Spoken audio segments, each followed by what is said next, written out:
when I started the first one, we didn't have a great budget. Why you decide to do one of the best bread on the island? We had bread that was really good. Now, how do we take it into branded? Is it complicated to keep same standard of product in different countries? Brand management is extremely difficult. We never paid for marketing. Maybe that's a poor business decision. So many businesses and so conservative. This is a difficult question, right? The Bartels handyman team is also here. So we want to create a product that in quality is superior to anything else you can get at that price point. You can change the market like this. For you never have any place where it's in the wrong location. You're preparing it really well. But ultimately, it's the product that either it brings you back or it doesn't.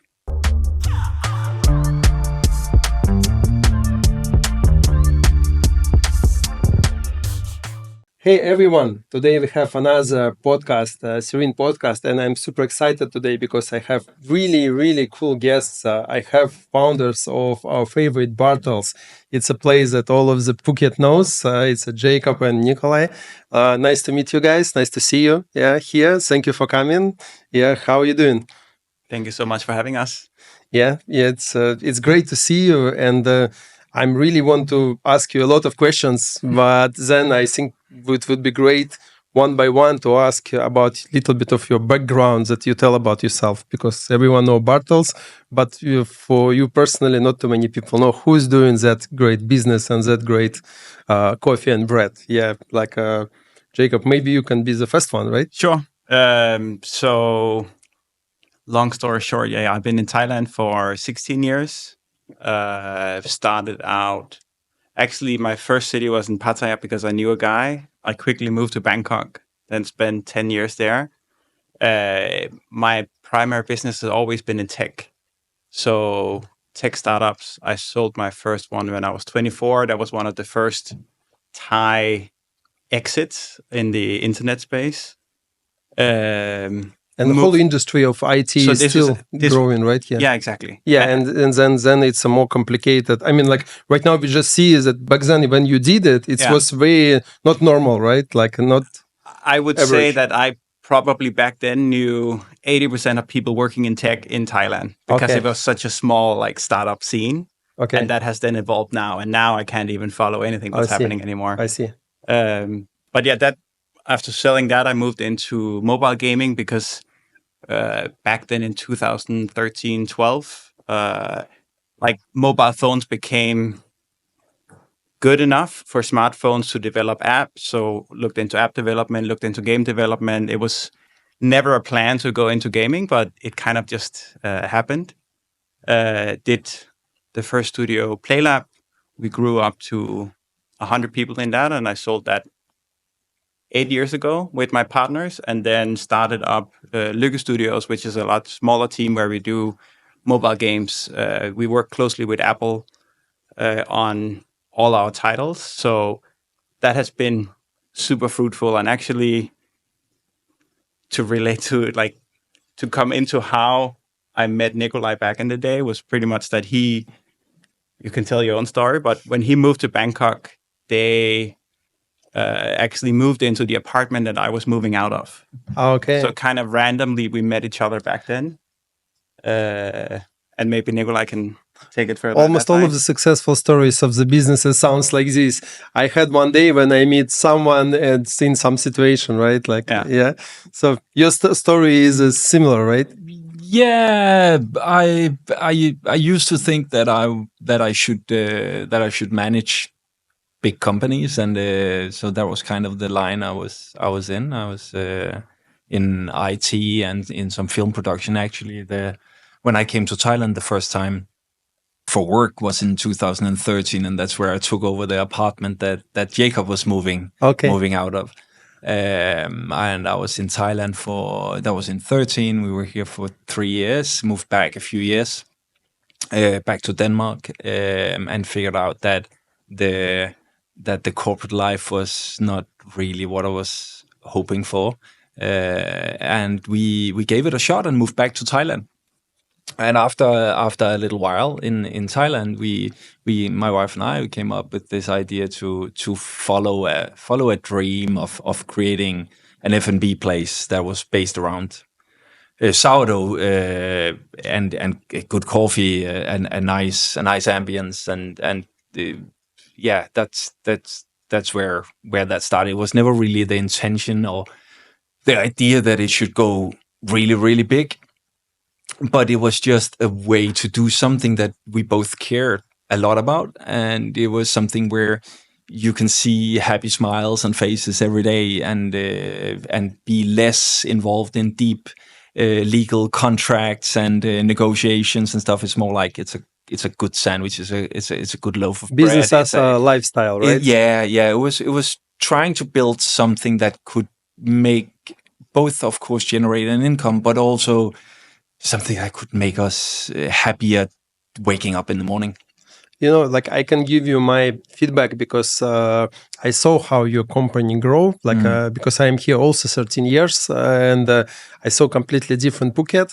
And I remember when I see first time the Bartels in Bangtao, I think it's something like not standard approach. Like everything's very systemized. Like a lot of processes like looks really IT driven, and I feel like it's impossible that place like this can be only here. It's for sure it will be brand development. And now after the how many 4 or 5 years, right? We sit here and now you can say officially that you're international already, right?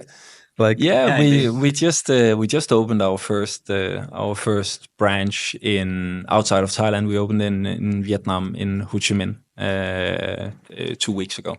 So now we are really international. Yeah. Congratulations with that.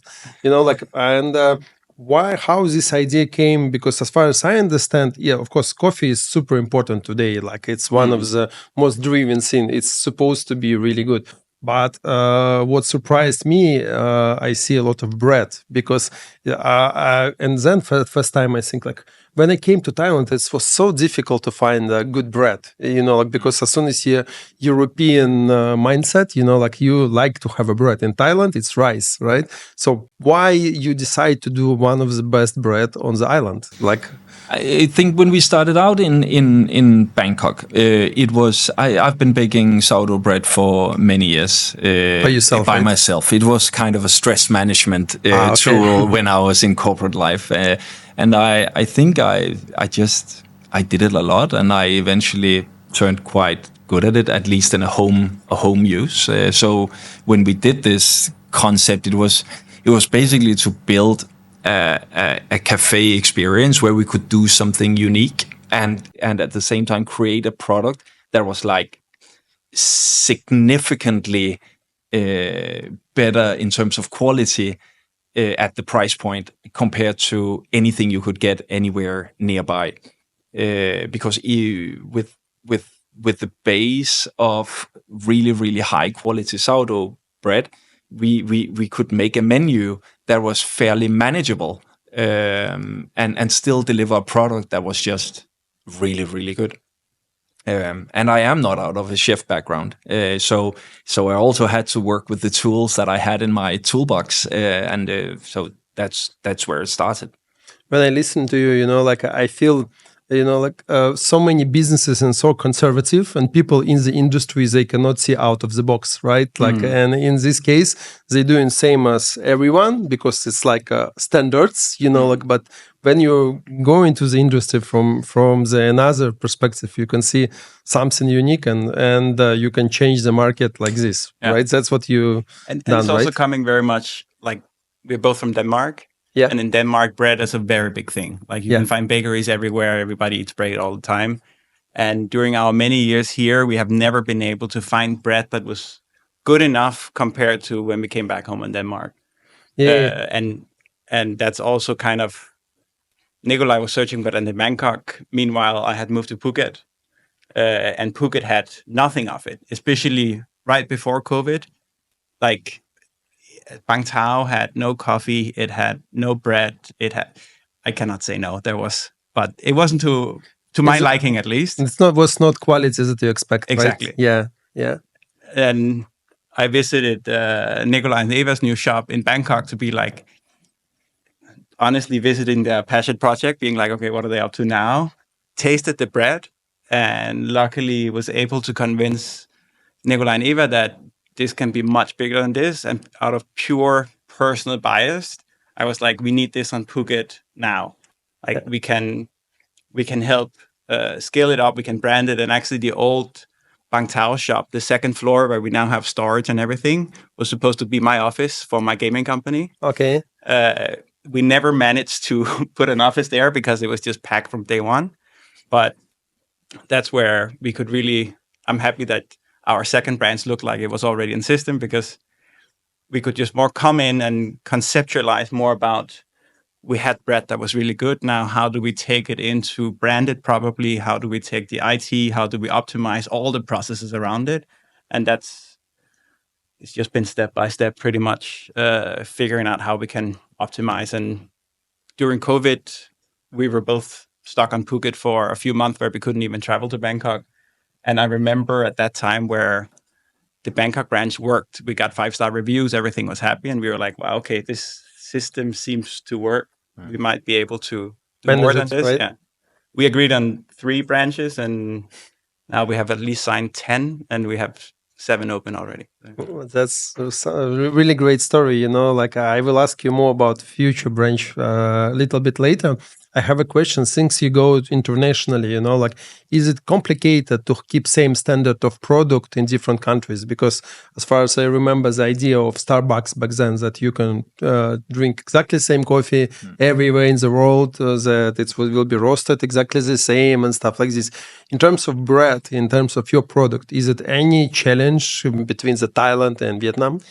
I think the in terms of the ingredients, we can actually find ingredients that are fairly much the same.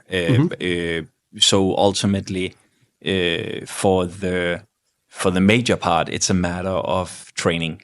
And what we did, and what we just came to the conclusion, was there is no way around it. We have to fly people back and forth.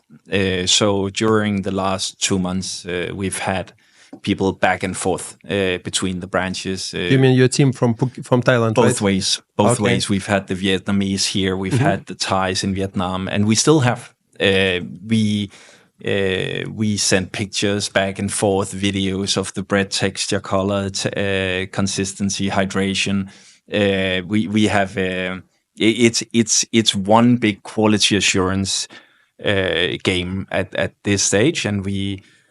But thankfully, we're a group of people that really that we kind of understand the same thing now about what is good enough, what is not good enough, and I mean, it started out as a one-trick pony. It was like a guy with a mixing machine that could make a few loaves of bread, but now we are almost 300 people, I think. Wow! And in those, among those 300 people, there is a very, very, very strong group of people that have been with me since the beginning. Since the beginning, they're very strong. They have the brand and everything we do under their skin already. So they understand 100% what I'm trying to, what I want to do. We don't even have to discuss it a lot.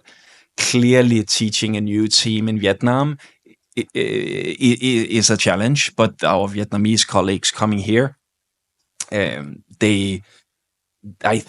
think they have consumed the understanding of the brand extremely well, and they've been in the first 2-3 weeks in Vietnam. They've done a tremendous job in replicating the feel, ambience, product quality, etc. So yes, brand management is extremely difficult. Product management is extremely difficult across borders. But moving people back and forth and making them feel like one big team and learning from each other across nationalities has actually taken the edge off a lot of my biggest concerns. And it's actually even been both ways, because for us, it's just important. Once you want to walk into any Bartels branch in the entire world, you feel like, oh, I recognize this place. I recognize how everything feels, how it is. And this, of course, in Vietnam has been with a new construction team, new designer, but it's also coming out with new bakers, new people behind the desk, and we're training them how to do it. And there has been a few cases where they come up, they have to replicate our cinnamon bun, and they're like, should it be like this? It's like, no, but this is actually better.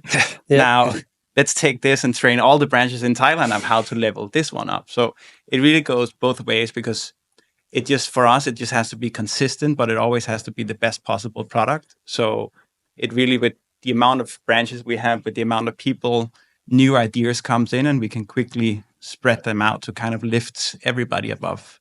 If you compare, let's say, Thailand and Vietnam, right? Like your pricing range, it's a similar, or how it all depends of the country, how it works, because I never been, which city in Vietnam you are based? Ho Chi Minh. Okay, because I planning to go in Vietnam. That's why I have to send a picture from there as well, right? That's would be one of my challenge. I tell it public, like that's why I have to do it one day. That's why. Send us a selfie. Yeah, so I'll send you a selfie and we'll tag you as well. Yeah, so is it in terms of pricing? It's a similar price range you based on some international figures, or it depends of the country? Or this is a difficult question, right? But where we start, and where we have always started, was we want to create a product that in quality is superior to anything else you can get at that price point. Yep. And still, we want to have that price point accessible on anywhere from 1 to 7 days a week for a quite a large group of people that are not only rich expats, but are also reaching into the middle class of the local population, right? Yeah. That was the idea. So price point for us is not about we don't start at the margins. We don't start at what is the price of the coffee beans? What is the price? We don't start there. We look at what can people afford? What are their alternatives when they're looking? Customer experience, right? Exactly. Because if we can, and that has been the idea since the beginning, right? If we can win people, and we can be relevant enough for people to visit us 2, 3, 4, 5, 7 times a week, maybe just for a cup of coffee, maybe for a full-on lunch with their friends or their family, maybe just for a juice and 2 hours work one day. If we can convince them to use us as many times per week as possible, we will win anyway. We don't need fat margins to make this successful. If we are always full, if we always have scale, then the price point, of course, that we need to calculate the price point eventually, but we don't have to be so detailed and careful about it, because we just need the traffic, right? We need to. So if we can be relevant and allow our price point to make people visit us several times a week, we find our way. I think your strategy works because it's working because me personally, guaranteed twice a week, I'm going to one of your branch here in Bang Tao, like twice per week for sure. Either here in Blue Tree or in Bang Tao, and it's exactly the same reason. Because I have guaranteed taste. I know what I will get. It's the first point, and second point, of course. One of the most important for me, it's a timing, because I'm early person, early bird. I woke up early and I need to make sure that 7 a.m. I'm already stay somewhere with my laptop, and I have my morning time, because afterwards, as soon as I go into office hours, it's impossible to catch me. Yeah. That's why this is also in Vietnam. Also, you open earlier, right? Yes. Yeah. One of the good things what I feel as well, that I like that your brand is educate people, like you said, locals, because it's not in their culture, like to eat bread in general and stuff like this. But now, like what I see, it's most of even my team, everyone here, know each of your product very, very well. Like that's why it's. I think that your strategy works really good, and we see it in your business scale. My next question. My personal question was about not about the product per se, about architecture and design, because I'm seeing inside of your business big code that you're trying to implement, like or you're implementing, and it's very interesting to hear how you get to exact this design, exact this recognition, because for me as a real estate developer, this is very important. Yeah, like so how you get this architectural vibe. Yeah, it's like we call it Scandinavian tropical, because that's like, I guess that's us. We grew up in Scandinavia and we remember some things from there. We spend a long time now, more than half of our adult life in Thailand, pretty much. So it gets some inspiration there. What's important for us in the design is that, and that actually goes into the product as well, everything you touch and see, it has to be real. So you can do many things in design with fake plastic wood, with fake other things, but anything you can feel and touch. If you go into a shop and it looks like a wooden table and you touch it and you can feel it's plastic, you start to question everything else in that shop. It's like, what do they do behind in the kitchen? Do they actually use bad ingredients or something like that? So for us, it's just important that everything you at least can touch.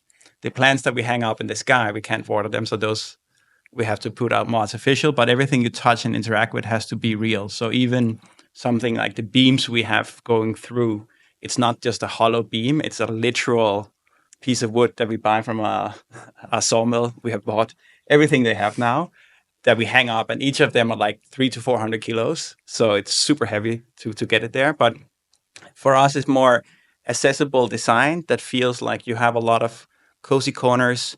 Lighting is super important, but more in a coziness.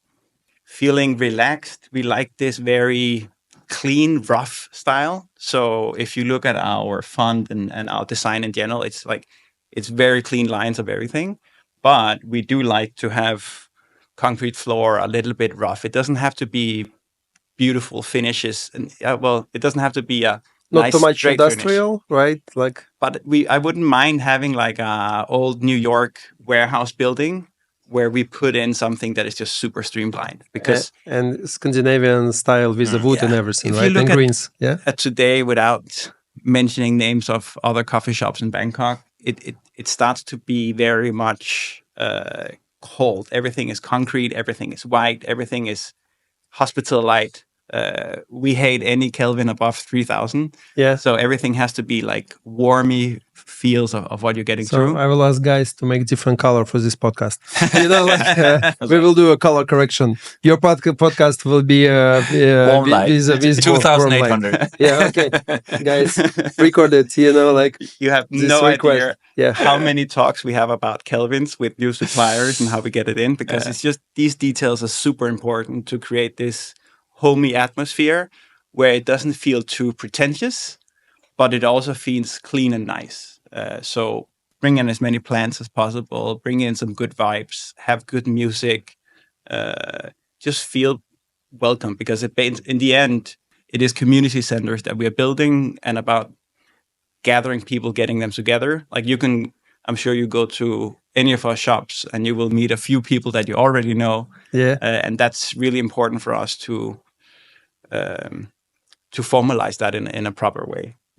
And also, as far as I understand, those design help you to be Instagrammable, or how it's called today. So yeah, but there are a lot of places that are Instagrammable. Yeah. Tons of places. And to be honest, a lot of people when I started the first one, we didn't have a great budget for anything, so we had to work with what we had.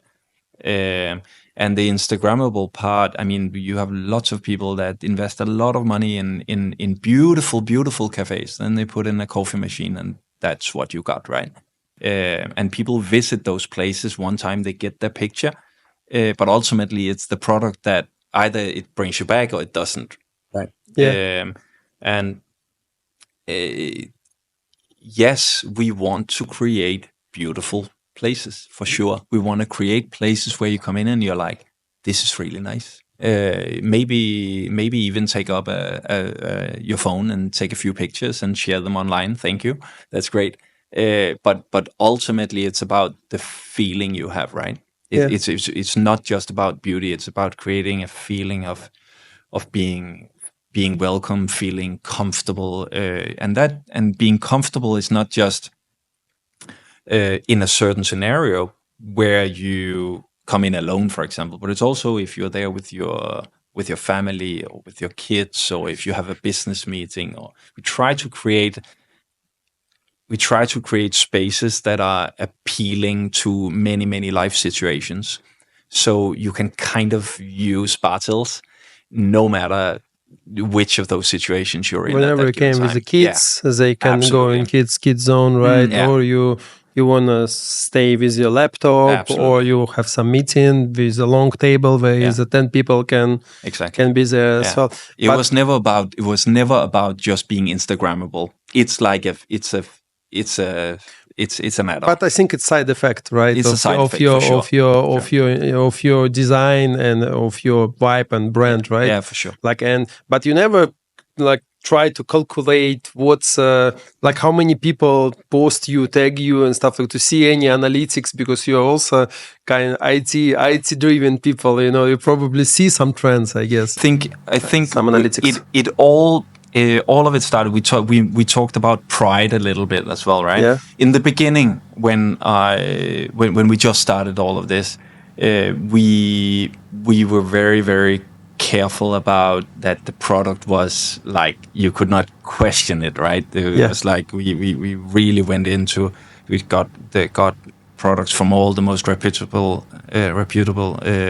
suppliers, and as much as we could, and we never paid for marketing.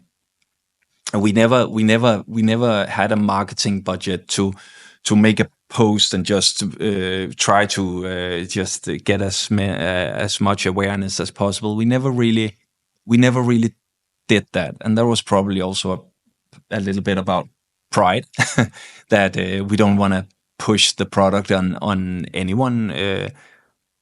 So it kind of, we look at our Instagram and our Facebook a lot.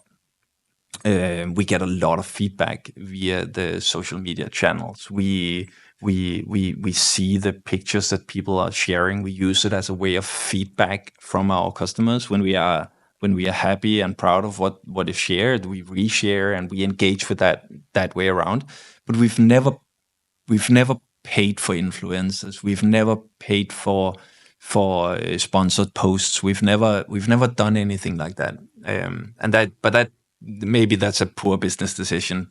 You could argue that, but it's something about pride for sure. But I think it's important for you to get organic feeling, if people do it by themselves without, pushing them, then it's a real feedback, right? So stuff like this. It's extremely valuable. We are a very little group of people that are managing our Instagram, our Facebook, our Google Maps feedback we get from the Google reviews. With very little people, he means Nicolai and Eva. We are basically we're basically 3 people at this stage that are looking at these things. I tend to say that our marketing budget and department, they work in the smoothie station, putting up the smoothies nicely so they become Instagrammable. Every product that we send out has to look nice.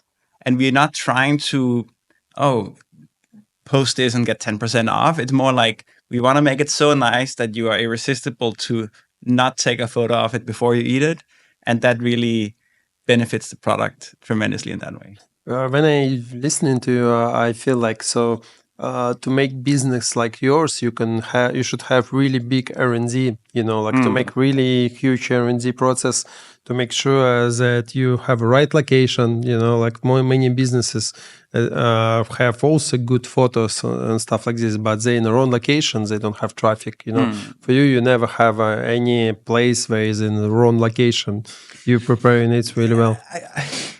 So, for example, let's say our first location on the middle of Sukhumvit, no parking, no mall, no nothing around. It's not a great location, but there's enough high rises around it that suddenly makes it their community, and that's kind of where it grew out of. I would say now we get offered prime locations in front of malls, and we are very happy with that.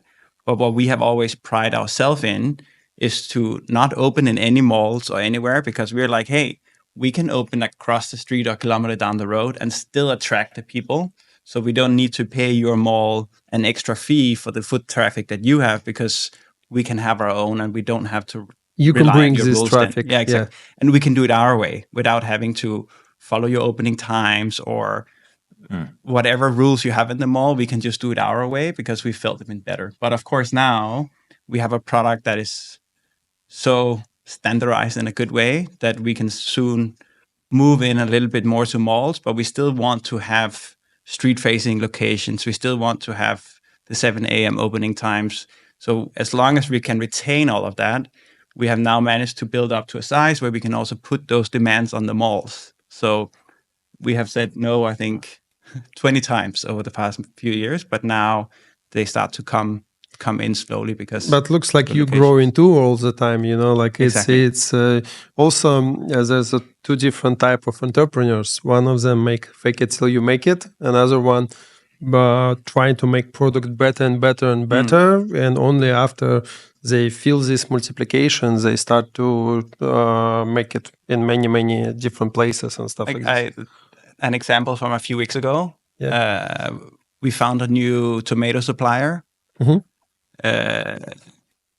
The tomatoes cost twice as much money as we're paying now, but they taste a little bit better. And therefore, we throw out the old supplier, we use the new supplier, and suddenly our price of tomatoes are doubled, right? Yeah. We don't tell anyone, nobody knows, but we know the product is a little bit better after that. At the same time, we also took pesto, and we tried to find the best pesto on the market. We tested everything. And even the most expensive pesto we buy, it's okay, but it's both expensive and not that good. Our team tries to make our own replicated, find something that is so much better for our sandwiches. It's even lower cost because now we produce it all ourselves at our central kitchen. And in those ways, we have just taken everything from like as many products we have inside the menu, more and more we are insourcing ourselves if we can do it better. So for us, it's always been when we get in a new salmon at a new supplier, we blind test everything. The same with coffee. We pick the one we like the most, and then we buy that. And then we figure out the pricing after. And in many cases, it usually means that we make a lower margin because we don't want to raise the prices, but we are more proud of the product that comes out. And that's also why we have one of the highest rebuys in terms of the delivery companies and stuff. Like they know that if people go into Bartels site and they order once, there is a very high percentage that will order again and again and again. And that's really what we live and feed off. Because you're trying to go to consumer brain through the taste, right? Exactly. Like that's why you this is the best marketing ever, right? Like and best product. Yeah, can you tell a little bit more detailed about your different branches right now? Like so, as far as the branches that I know in Phuket is 3, right? Yeah. Right now. So can you tell more about all of your projects that you can say right now? And projects that will be upcoming maybe in future. Everything what you can say, can you give us a little bit understanding about the future? I think it's if you have Thailand and you have Vietnam, which are two. They're following different life cycles. I think if we're looking at Thailand, Jakob already kind of spilled the beans a little bit. We're getting a lot of offers now for locations that we could only have dreamed of before. Front row locations, standalone units in front of malls where we only saw the biggest brands before. And now we are one of them, and we get offered these locations, and we can look at the numbers, and we can see that we can actually make things work. We can actually be one of them on the like defining these malls, and that's and we can still open 7 o'clock in the morning because we have this, just like we have in Blue Tree, just like we have in Shalong now. When we open 7 a.m., everything else is closed, but we're on the front, so we still have this standalone feeling, like if we were not in you're the mall, part right? of something, but you're still self-sufficient, right? Correct. Yeah, exactly. And I think that we still love our standalone units. We still love those units where we can do what we want. We don't have it's not complex. It's more affordable than being in the malls, etc. But there are just a lot of malls that really have super interesting locations for us, and I think we will Mainly keep on Phuket, right? No, actually, we have two now coming up in Bangkok, where we will be based on the front of the malls, all the way out to Sukhumvit, and also in Thonglo, Sukhumvit 55, where and it is locations we wouldn't have dreamed of like 3 years ago. So we will do that in Bangkok as well. But I'm not gonna say that we will not do our own standalone branches anymore, because they work just as fine. Yeah, because for example, let's say the latest one in Phuket that just opened in Chalong in my front yard. Yeah. Amazing project, and there's nothing in Chalong at all, and we've been looking for a long time for buildings or anything else of how we could get in. My front yard opens up. They have the right location for us. They have the right neighbors. Everything really is good great. neighbors, around, Comparing to, let's say, we've been to Patong 10, 15 times looking at locations, and every time we come, we're like, this is not us, and none of us. I don't even feel exactly. you know, like but even inside of me trying to kind of way it's possible, you know, like, and I don't get this feeling, you know, where exactly. When we're driving home from Patong, it's always dead silent in the car. It's like everybody are just... We come with excitement because this location is here, and then you come and you're like, and then you can buy a 60 baht shang next to it, and this area doesn't fit us. Where is our cost? Yeah, no. But then looking at an area like Rawai, we usually need bigger units. And before we tried to get a unit that was something we could take over and renovate in a sense. But in Rawai, everything... Roughly how many square meters usually you use? It's 200, 300? 200 to 300 is ideal. 250 and up is best. Our mall locations now are closer to 150, so that's a new way for us. But that's because we're then doing central kitchens where we can send the dough to the shop. So we still want to do all baking in the shop. We still want to do everything there, apart from, for example, shaping the bread, shaping the dough, but we still need to bake it in the shop. Or making the pesto, we can now ship that to the shop. So we can pull some to central kitchen, but it's important that everything happens on site. So less than 150 square meters for us is very complicated because we will need at least 12 staff on job at different locations, have the full front bar. And if our bar takes up half of it, we don't have enough seating. I see. So look at Rawai, for example. It's an area that we've been looking at for a long time. We know we need to open in Rawai. But now, instead of trying to find locations, we have gone in to try to find land where we can just build it ourselves, because we have now evolved enough to be confident in that we can build from scratch or we can take over. And sometimes it's a lot easier to move into a new building that we built because there's a lot less leaks in the roof. The sewers below and stuff are built by us compared to, let's say, a location like Bang Tao, where we took over a spot that has been quite long, right? And there's probably been 10 shops before us that been in different ways, and now we can't figure out how the sewer is working, where the water is leaking from. It's just easier for us to build. All of those maintenance part is exactly. It's more complicated, And the Bartels handyman team is also here. So you have a separate handyman team, right? No. Like okay, I see. We do primarily of all handyman tech support and customer. No, it's clearly getting better, but it has been it's a building ourselves from scratch is a much higher upfront cost, of course. But at least you know that the roof ain't leaking and the piping under the floor is actually in okay condition and etc. So probably moving into a little bit higher investments up front, giving us a little bit more safety on the long. And again, you can see like our Chalong shop was how many? 300 square meters. Yeah. And when we took it over, we were like, this is big. It's all one floor. I don't know if this is too big. We open up 2-3 days in, packed. I saw a photo from social media. And we are like, oh shit, can we take more shops, or like how can we get in? And What's the new branches will be coming soon and stuff like this, and we will close this topic and then go to next one. Sure. So we, of course, the Bangkok ones. We have 2 malls ahead of us. We have True Digital Park, which is a little bit further out Sukhumvit. So that's a new.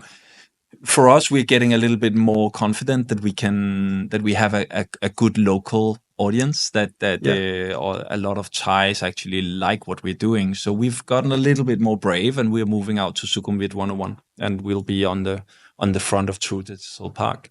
And then we've just very recently signed a new location in J Avenue on Tonglo, which is a super exciting location for us. It's Jakob lived across the street. I lived across the street. The apartment that I moved out and he moved into. Yeah, it's literally across the street. Historical location for you. So this is the location where I had my first breakfast in Thailand when I arrived in 2013. Probably both of our first sandwiches at different times was in the shop that is there now. Yeah, so it was not pad thai first one, right? For you, it was sandwich, right? Yeah, it actually was, and I still have a picture from the 3rd of July 2013, my first breakfast in Thailand, and that's where we'll be opening our new shop there. It's a little bit of a full circle thing. Then here in Phuket, we've been invited in to be a part of a development in Kamala as well, where we will make a big Bartels on the ground floor, fairly close to Kamala Beach. So that's going to be a very exciting location as well. We really believe in Kamala. It's a busy beach. It has a little bit been the forgotten child for quite a few years, but now you see that more supermarkets and more infrastructure is growing there. So we are very excited to open that branch and see what that beach can do for us. My first 6 years in Thailand was in Kamala, so it was my alma mater. Like it's my first place where I live in. That's why it's so like how village turned to really premium place, you know, like, and this is amazing. Yeah, I don't remember the place where it's Café del Mar right now. There was restaurant with motorbike called Fatima Restaurant, you know, like now there's Café del Mar, you know, like that's why it's exciting. Like me as a real estate developer, I see how everything changed, and it's amazing how Phuket turns to this, you know, like a economical and a very important strong point for people to come here. Not only tourism, I'm super excited that it's not only tourists come to us right now. People come to stay longer. When your families move, schools, everything, it's amazing. I believe that we people who is here at that stage, we are seeing something that we cannot even imagine how it will be next 10 years and so on. That's why Kamala, I'm super excited that we will have them. Yeah.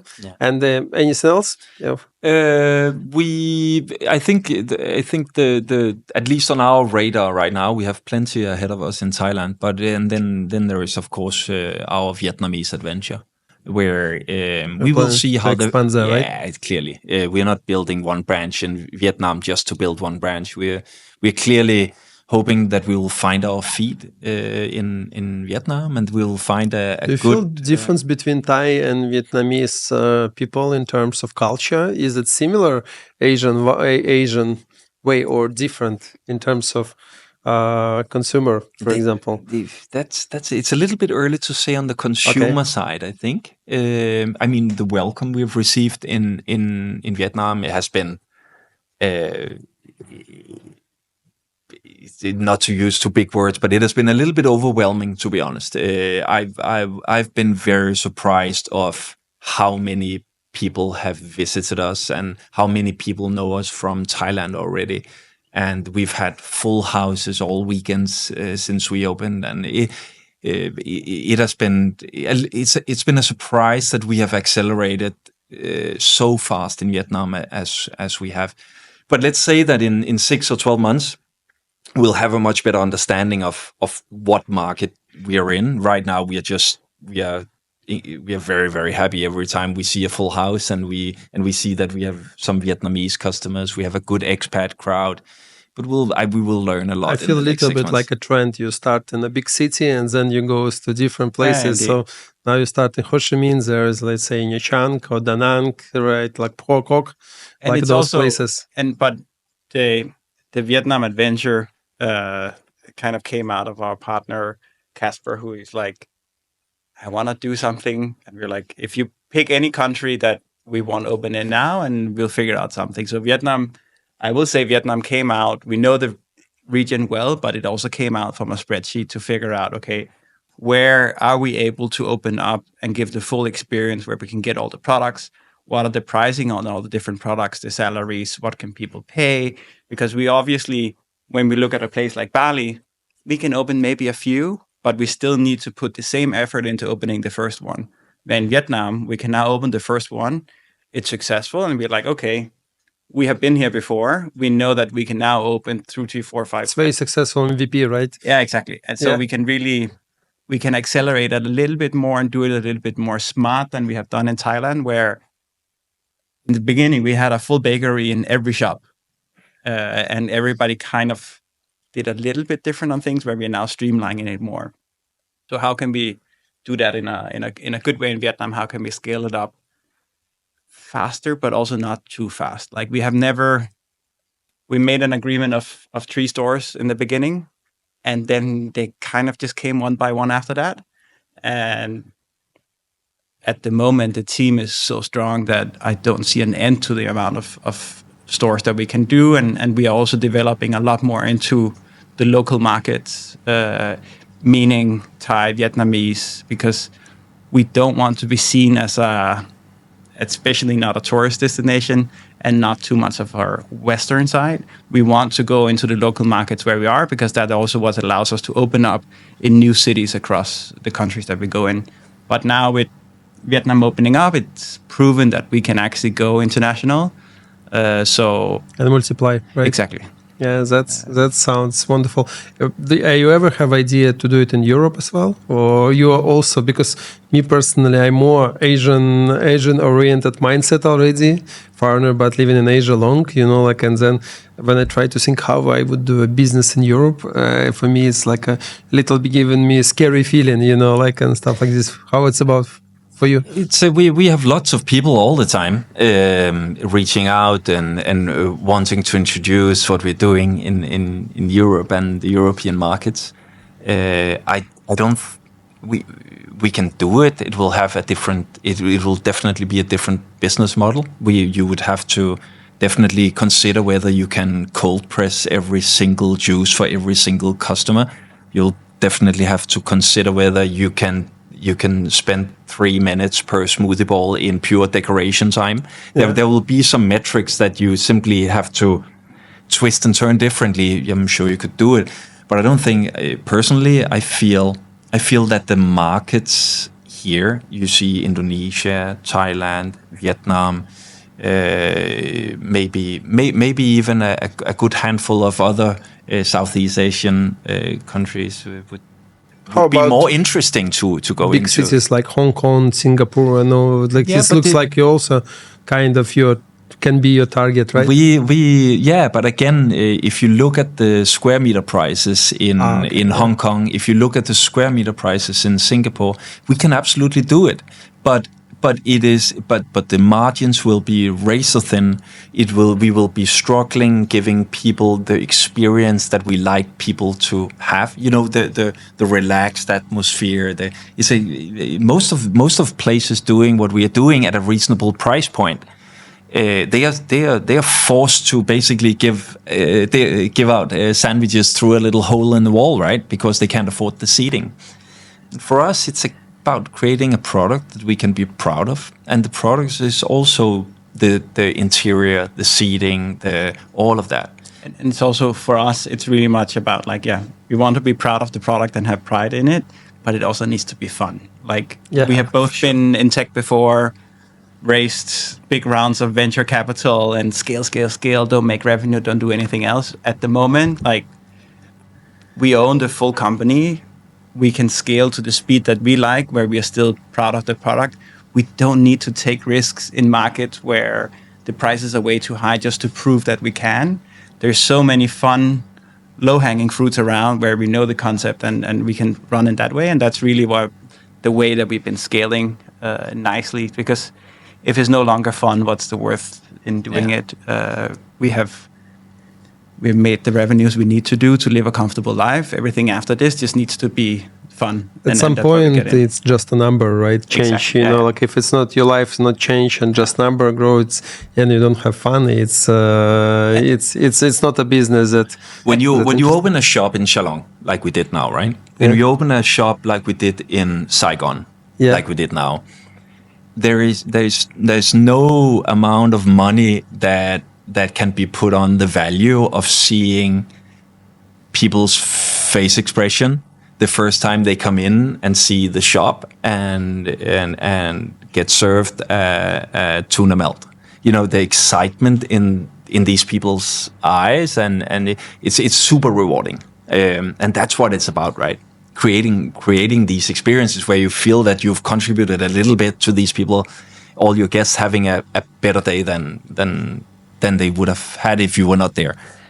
And that's what drives it. It's not about having this, we have a flagship store in Singapore. It's like there is no ambition in that sense. It doesn't.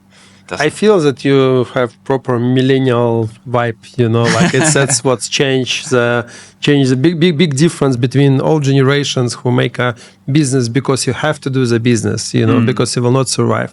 And our generation, like more millennials or next generation of Zoomers, right, stuff like this, is completely changed the actual approach of the business, right? That's I feel the same vibe as you doing, and I use very similar metrics and very very similar values. Let's call it like this. That's why. So happy to see you here today, and I'm really impressed of everything what I hear right now. You know, like. Since we're in Phuket right now, and I'm doing real estate development, and of course, everything around my personal belief that real estate is not about the construction, it's not about the square meters and something. Real estate, it's all about what you have around. Food, wellness, you know, like business things, you know, like entertainment and all of this. That's why I believe that you are part of real estate business in that sense, because you create infrastructure, and because of you, our square meter price is getting higher around, right? That's my belief. But my guest, I ask to dream a little bit and ask what will be in 10 years. How do you see Phuket in 2035? You know, what is, because the changes is significant. In 2075, where is the Bartels? How you see Phuket, and how do you see yourself here? You can say. I got to Phuket in like 2019, right before COVID. I could see the Bang Tao area developing fast. 2020 COVID started, and suddenly I was like, okay, this is gonna be the place where everything will happen. I had real estate investments in Kamala. We were looking at land there, but I quickly kind of shifted all my interest to this Bang Tao area that is booming. And also entire Phuket has developed so much. So before COVID, there was a lot of, I would call it tourist trap shops around. I would say it's a tourist-oriented business around. Yeah. And everything after that focused very much on residential. That really attracted us to be here. And I can now get friends from all around the world. I can tell them with confidence to move to Phuket, and you will have a comfortable life, because you can get standards. Yeah. Exactly. You can get everything. You don't need to feel like you're moving to an island. I really like the development that it's been through. I think Phuket will develop much further to have even better food offering, even better housing offering. The community here is great. Like, I really hope that we can also maintain that group of people where people have very health first mentality. There are very few people who have to go to an office, so they spend a lot of time with family, a lot of time with health, and I really hope that we can kind of encapsulate that in developing the health scene further in Phuket, the lifestyle. For Bartels, I think that I feel that we are a core part of that. I can see that the locations that we get offered, they're like, yeah, we kick McDonald's out. Would you like the location instead? And we feel and we try to be part of that movement where everything we offer is fresh, it's healthy. The materials we use for packaging is recyclable, and really think that through and follow that process. Because for us, honestly, it's a purely biased product that we just created for ourselves and our families, because we live in this area and we kind of want to help evolve it by being Bartels or by being real estate. And that's really, I just think it will continue in that direction. Short term, I can be skeptical on some real estate development. There is a lot of being built. But long term, I'm very bullish on entire Phuket and especially the Bang Tao area. Looks like it will be completely different island. Like it will be some like city on the island. Exactly. Like this like city infrastructure, but with environment around. Because exactly. it's impossible to overbuild everything because laws not allow you to do it. Like that's why. But of course, many people will be in a big construction site for some period where we are right now. But I believe that. And of course, like every place, there will be some infrastructure challenges, and there are some infrastructure challenges. But at least now in 2025, like spending 10 years in Bangkok, the zoning there was much worse than it is here.